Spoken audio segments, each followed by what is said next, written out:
ನಮಸ್ಕಾರ, ನೀವು ನೋಡ್ತಾ ಇದ್ದೀರಾ ಏಷ್ಯಾನೆಟ್ ಸುವರ್ಣ ನ್ಯೂಸ್. ನಾನು ಶ್ವೇತಾ ಆಚಾರ್ಯ. ಕನ್ನಡ ಹೋರಾಟಗಾರ ವಾಟಾಳ್ ವಿರುದ್ಧ ಅರೆಸ್ಟ್ ವಾರೆಂಟ್ ಜಾರಿ. ವಾಟಾಳ್ ಬಂಧನಕ್ಕೆ ಬಂದ ಪೊಲೀಸರ ಜೊತೆ ವಾಟಾಳ್ ವಾಗ್ವಾದ ನಡೆಸಿದರು.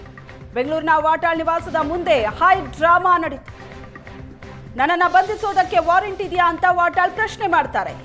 ಇಂಗ್ಲಿಷ್ನಲ್ಲಿ ವಾರೆಂಟ್ ತಂದಿದ್ದ ಪೊಲೀಸರನ್ನ ತರಾಟೆಗೆ ತೆಗೆದುಕೊಂಡ್ರು. ಕನ್ನಡ ಹೋರಾಟಗಾರನಿಗೆ ಇಂಗ್ಲಿಷ್ನಲ್ಲಿ ವಾರೆಂಟ್ ತಂದಿದ್ದೀರಾ ಅಂತ ಪ್ರಶ್ನೆ ಮಾಡಿದ್ರು ವಾಟಾಳ್ ನಾಗರಾಜ್.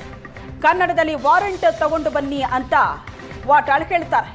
6 ವರ್ಷದ ಹಿಂದೆ ಸುರೇಶ್ ಕುಮಾರ್ ಮನೆ ಮುಂದೆ ಪ್ರತಿಭಟನೆ ಆಗಿತ್ತು. ಕೋರ್ಟ್ಗೆ ಹಾಜರಾಗದಿದ್ದಕ್ಕೆ ಕೋರ್ಟ್ ಅರೆಸ್ಟ್ ವಾರೆಂಟ್ ಹೊರಡಿಸಿದೆ. ಅದೇ ಪ್ರಕರಣದಲ್ಲಿ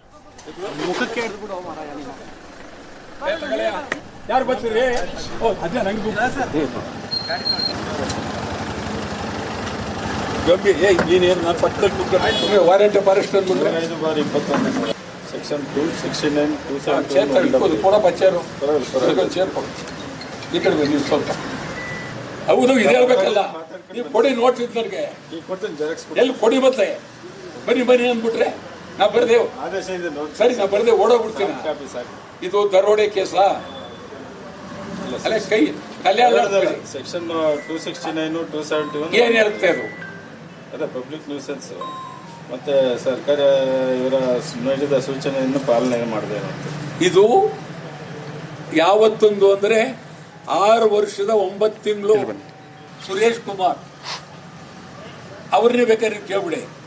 ಅವ್ರ ಮನೆ ಮುಂದೆ ನಾವು ಈ ಕೊರೋನಾ ಇದ್ದಾಗ ಹುಡುಗರಿಗೆಲ್ಲ ಅನ್ಯಾಯ ಆಗ್ತಾ ಇದೆ, ಪಾಸ್ ಮಾಡಿಬಿಡಿ 1 ವರ್ಷ ಅಂತ ಹೇಳಿ ನಾನು ಅವ್ರ ಮನೆ ಮುಂದೆ ಒಬ್ಬನೇ ಒಬ್ಬ, ಯಾಕಂದ್ರೆ ಇವರು 5 ಜನ ನಿಂತ್ಕೋಬಾರ್ದು ಅಂದಿದ್ರು, ಒಬ್ಬನೇ ಒಬ್ಬ ನಿಂತ್ಕೊಂಡು ಹೋರಾಟ, ಚಳುವಳಿ ಚಳುವಳಿ ಚಳುವಳಿ, ಅರೆಸ್ಟು, ಬಿಡುಗಡೆ ಎಷ್ಟು ನಡೆದೋಗಿದೆ.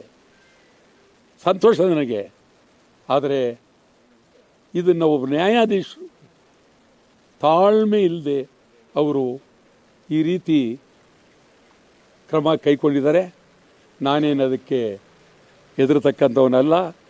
ನಾನೀಗ ಇವರು ಸರ್ಚ್ ವಾರೆಂಟು ನಾನೇ ಕರೆದೆ, ನಮ್ಮ ಮನೆಗೆ ಬನ್ನಿ, ಸರ್ಚ್ ಮಾಡೋದೇನು ಬೇಡ, ಮನೆಗೆ ಒಳಗೆ ಬನ್ನಿ ಅಂತ ಕರೆದೆ ಒಳಗೆ. ಇದು ಪ್ರಜಾಪ್ರಭುತ್ವದಲ್ಲಿ ಇದೊಂದು ಅಣಕ. ಮತ್ತು ಮುಖ್ಯಮಂತ್ರಿ ಸಿದ್ದರಾಮಯ್ಯನವರು ತೀವ್ರವಾಗಿ ಗಮನ ಕೊಡಬೇಕು. ಇದೆಲ್ಲ ಈ ಕೇಸ್ಗಳು ಒಂದು ರೀತಿ ದುರುಪಯೋಗ ಆಗ್ತವೆ. ನೀವು ಕೇಸ್ಗಳು ಕನ್ನಡ ಚಳವಳಿ ಎಲ್ಲರ ಮೇಲೆ ಕೇಸ್ ತೆಗಿತೀವಿ ಅಂತ ನವೆಂಬರ್ 1ನೇ ತಾರೀಕು ಭದ್ರವಾಗಿ ಹೇಳಿದ್ರಿ. ಅದಾದಮೇಲೆ ಅನೇಕ ಬಾರಿ ಹೇಳಿದ್ದೀರಿ ನೀವು ಇಲ್ಲ ಕೇಸ್ ತೆಗಿಬೇಕು ಇಲ್ಲ ಬಿಡಬೇಕು, ಕೂಡಲೇ ಇದನ್ನು ನೀವು 1 ಗಂಟೆ ಒಳಗೆ ಕೇಸನ್ನು ತೆಗಿಬೋದು. ನಾನು ಕಾನೂನು ಸಚಿವರ ಹತ್ರವೇ ಮಾತಾಡಿದೆ ಕೇಸ್ ತೆಗೀರಿ ಅಂತ. ಮತ್ತು ನಿಮಗೆ ಹೇಳೋದಾದರೆ ನಾಳೆ ನಾಳಿದ್ದು ನಾನು ಹೈಕೋರ್ಟ್ಗೂ ಹಾಕಿದ್ದೀನಿ ಇದನ್ನು ಚಾಲೆಂಜ್ ಮಾಡೋಕ್ಕೆ. ಅಷ್ಟರೊಳಗೆ ಚಾಲೆಂಜ್ ಮಾಡಿಬಿಡ್ತಾರಲ್ಲ, ಇಲ್ಲ ಬರಲೇಬೇಕು, ಅಷ್ಟರೊಳಗೆ ನನ್ನ ಎದುರು ಬರಲೇಬೇಕು ಅಂತ ನಾವು ಬರೋಕ್ಕೆ ಕೂಡದು ಚಾಲೆಂಜ್ ಮಾಡಬೇಕು ಅಂತ ಮಾಡಿ ಎಲ್ಲ ಆಗಿ ಇನ್ನೇನು ನಾಳೆ ಅಥವಾ ನಾಳಿದ್ದು ಬರುತ್ತೆ, ಅದು ಹೈಕೋರ್ಟ್ಗೂ ಬರುತ್ತೆ. ಸಣ್ಣ ವಿಚಾರ ಇದು, ಹೈಕೋರ್ಟ್ಗೆ ಹೋಗ್ಬೇಕಾಗಿಲ್ಲ. 1600 ರೂಪಾಯಿ ಕೇಸ್ ಇದು, ಆಯಿತಾ? ಹೈಕೋರ್ಟ್ಗೆ ಹಾಕಿದ್ವಿ ಇದು ಚಾಲೆಂಜ್. ಇದು ಈ ರೀತಿ ನನಗೇ ಆದರೆ ಈ ರೀತಿ ಸಾಮಾನ್ಯ ಜನಗಳ ಗತಿ ಏನು? ಸಾಮಾನ್ಯ ಜನಗಳ ಗತಿ ಏನು? ಕಾರ್ಮಿಕರು, ಬೀದಿ ಜನ, ಹೋಗೋರು, ರಸ್ತೆಯವರು, ಮಾರೋರು, ಪ್ರಾಣಿಗಳು, ಕೂಲಿ ಮಾಡೋರು, ಫುಟ್ಪಾತಲ್ಲಿ ಅಂಗಡಿ ಇಟ್ಟಿರೋರು, ಎಂತೆಂಥ ಕೇಸ್ ಅವ್ರ ಮೇಲೆ ಬೀಳುತ್ತೆ. ಇದು ಬದಲಾವಣೆ ಆಗದೇ ಇದ್ದರೆ ನಿಜವಾಗಲೂ ಭಾಳ ಕಷ್ಟ ಇದು. ಆದ್ದರಿಂದ ನಾವು ಹೋರಾಟ ಮಾಡೋದಕ್ಕೆ ಸಿದ್ಧರಾಗಬೇಕು. ನಾವು ಜನಗಳ ಪರವಾಗಿ, ನಾವು ಕನ್ನಡಿಗರ ಪರವಾಗಿ ಹೋರಾಟ ಮಾಡಬೇಕಾಗತ್ತೆ. ಬಂದು ಎತ್ಕೊಳ್ತಾರೆ, ಎತ್ತೋದೇನು ಬೇಕಾಗಿಲ್ಲ. ನಾನೇ ಬರ್ತಾ ಇದ್ದೇನೆ. ಮತ್ತೆ ನಮಗೆ ಮಾತಾಡೋಕ್ಕೆ ಅವಕಾಶ ಇದೆ, ಅವಕಾಶ ಇದೆ. ತಾಡ್ರಿ, ಎಂಡ್ ಮಾಡ್ಬಿಡ್ತೇನೆ. ಕೈ ಮುಟ್ಟಬಾರ್ದು. ನೀವು ಕನ್ನಡದಲ್ಲಿ ಕೊಡಬೇಕು. ಇಲ್ಲ ಆಗಲ್ಲ, ಇಂಗ್ಲೀಷ್ ಆಗಲ್ಲ, ಕನ್ನಡದಲ್ಲಿ ಕೊಡಬೇಕು. ಕನ್ನಡದಲ್ಲಿ ಕೊಡೋದು ಒರಿಜಿನಲ್ಲೇ ಕೊಡು. ಕನ್ನಡದಲ್ಲಿ ಕೊಟ್ರಿ ಈಗ ಇರೋದು ನಮ್ಮ ತಾವ ಇದೆ ನೀವು ಕನ್ನಡದಲ್ಲಿ ಕೊಡ್ಬೇಕು ಮೇಡಮ್. ಈಗ ಇರೋದು ನೀವು ಕೊಟ್ಟು ತಗೊಳಕಲ್ಲ, ನನಗೆ ಅರ್ಥ ಆಗಲ್ಲ ಏನು ಅಂತ ಅರ್ಥ ಆಗಲ್ಲ. ಕನ್ನಡದಲ್ಲಿ ಕೊಡ್ಬೇಕು. ಅಲ್ಲ ಈಗ ಇರೋದು ನಮ್ಮ ನಾ ಇಲ್ಲೇ ಇರ್ತೇನೆ, ನೀವು ಕನ್ನಡದಲ್ಲಿ ಕೊಡಿ. ಇಲ್ಲ ಅಲ್ಲಿ ಇದರಲ್ಲೇ ಬರೆದುಕೊಡಿ ನೀವು. ಮಾಡ್ಸಲ್ಲ ಸರ್, ಏನೋ ಕೋರ್ಟೆಲ್ಲ ಕೇಳಿದ್ರೆ ಆಯ್ತು ಸರ್. ಕೋರ್ಟು ಕೇಳ್ತೀವಿ, ನೀವು ಬನ್ನಿ ಅಲ್ಲಿ ಬನ್ನಿ. ನಾನು ನಿಮ್ಮ ಕೋರ್ಟ್ಲಿ ಕೈ ಮುಕ್ಕಟ್ಟು ಬರಲ್ಲ, ಬಂದ್ರಿ ನೀವೇ ಹೋಗಿ ನನಗೆ ಬರಬ್ಬ ಹಾಕಿದ್ರು ಚಿಂತೆ ಇಲ್ಲ. I don't care. ನೋಡೇ ಬಿಡ್ತೀನಿ. ಕಾನೂನು ಏನಿದೆ ಅದನ್ನ ಹಾಂ ಓ ಏನು ನಾನು ಏನಂತ ಚೆಕ್ ಮಾಡಿದ್ದೀನಿ? ಏನು ದರೋಡೆ ಮಾಡಿದ್ವಿ ಅಂದ್ರೆ ನಾವು ಎಂತ ಹೇಳಿಲ್ಲ ಅಲ್ಲ ಏನು ಅಂತ ಚೆಕ್ ಹೇಳಿದ್ದೀರಿ? ಆದೇಶ ಪಾಲನೆ ಮಾಡಿ. ಅಲ್ಲ ನೀವು ಆದೇಶ ಪೊಲೀಸ್ನವ್ರಿಗೆ ಏನು ಅಂತ ನೀವು ಪೊಲೀಸ್ನವ್ರಿಗೆ ನಮ್ಮನ್ನು ಏನಂತ ತಿಳ್ಕೊಂಡಿದ್ದೀರಿ? ಮೊದಲು ನನ್ನ ಮನೆ ಒಳಗೆ ನೀವು ನುಗ್ಗಕ್ಕೆ ಕರೆಕ್ಟ್ ಹೇಳ್ಬೇಕಾಗಿತ್ತು, ನೀವು ವಾದ ಮಾಡಬೇಕಾಗಿತ್ತು, ಹೈಕೋರ್ಟ್ಗೆ ಹೋಗ್ಬೇಕಾಗಿತ್ತು, ಎಲ್ಲಿ ಸರ್ಚ್ ವಾರೆಂಟು ತಗೊಂಡು ಹೋಗೋಣ ಅಂತೇಳಿ ಅವ್ರು ಹೇಳಿದ್ರು. ಈಗ ಬಂದ್ಬಿಟ್ರು ನನ್ನ ಮನೆ ಒಳಗೆ. ನೀವು ನಮಗೂ ಅವಕಾಶ ಇದೆಯಲ್ಲ ಸರ್ ಕೋರ್ಟಲ್ಲಿ. ನೀರು ಕೊಡಪ್ಪ. ನಮಗೂ ಅವಕಾಶ ಇದೆ ಕೋರ್ಟಲ್ಲಿ ಮಾತಾಡ್ಲಿಕ್ಕೆ. ಅಲ್ಲ ಕೋರ್ಟ್ಲಿ ನಾವು ಮಾತಾಡ್ತೀನಿ. ಕೋರ್ಟ್ ವಾಟಾಳ್ ಬಂಧಿಸಿ ಕರೆದೊಯ್ದ ಬಸವೇಶ್ವರ ನಗರ ಪೊಲೀಸರ ವಾಹನದಲ್ಲಿ ಹೋಗಲ್ಲ ಅಂತ ವಾಟಾಳ್ ಪಟ್ಟು ಹಿಡಿತಾರೆ. ಪೊಲೀಸರೇ ಆಟೋ ತರಿಸಿ ಬಂಧಿಸಿ ಕರ್ಕೊಂಡು ಹೋಗ್ತಾರೆ. 42ನೇ ಸಿಎಂಎಂ ಕೋರ್ಟ್ಗೆ ಪೊಲೀಸರು ಹಾಜರುಪಡಿಸಲಿದ್ದಾರೆ. 6 ವರ್ಷದ ಹಿಂದಿನ ಪ್ರಕರಣ, ಸುರೇಶ್ ಕುಮಾರ್ ಅವರ ಮನೆ ಮುಂದೆ ಪ್ರತಿಭಟನೆ ನಡೆದಂತಹ ಪ್ರಕರಣ.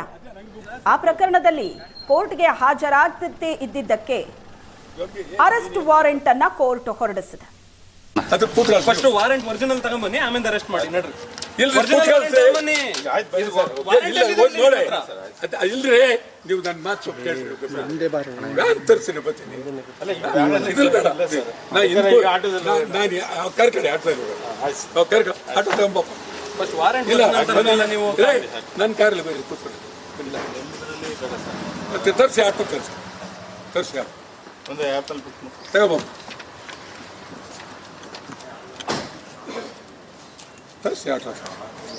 ನೀವೊಂದು ಒರಿಜಿನಲ್ ವಾರೆಂಟ್ ತರೋದಿಲ್ಲ. ಅಲ್ಲ ಇವತ್ತು ಕನ್ನಡದಲ್ಲಿ ಹೌದ್ರಿ, ಒರಿಜಿನಲ್ ವಾರೆಂಟ್ ಎಲ್ಲಿ ತಂದಿದ್ದೀರಾ ನೀವು? ಬರ್ತೀರಿ ಅಂತ ನಾವು ಬರ್ತೀವಿ ಅಲ್ಲ, ನೀವು ಕಾನೂನಾತ್ಮಕವಾಗಿ ತರಬೇಕಾಗಿರೋದು ನಿಮ್ ಕರ್ತವ್ಯ. ನಿಮ್ ಕರ್ತವ್ಯ ಪರಿಪಾಲನೆ ಮಾಡಲ್ಲ. ಕೂತ್ಕೊಳ್ಳಿ ಅಂತ ಮಾತ್ರ ಅಂತೀರಾ ನೀವು. ಅದಕ್ಕೇನಂತೆ ಒರಿಜಿನಲ್ ವಾರೆಂಟ್ ತರಬೇಕು ಅಂತ ಇಲ್ವಾ ಕಾನೂನಲ್ಲಿ ನಿಮ್ಗೆ? ಇದೇ ಇಲ್ವಾ ನಿಮಗೆ ಕಾನೂನಲ್ಲಿ? ನಮ್ಗೆ ಇದೇ ಇಲ್ವಾ ಕಾನೂನಲ್ಲಿ? ಯಾರು ತೋರಿಸಿದ್ರೆ ಯಾವ ತೋರಿಸೋದು ನೀವು? ಎಲ್ಲಿರೋದು ಅಂತ ಯಾವ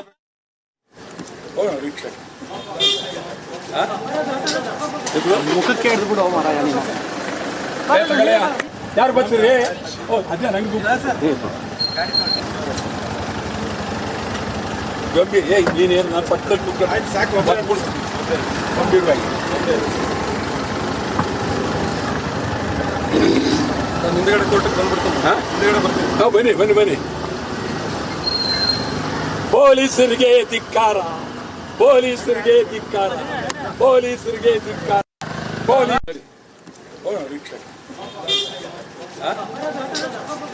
ಮುಖಕ್ಕೆ ಹಿಡಿದು ಬಿಡು ಮಾರಾಯ ನೀನು.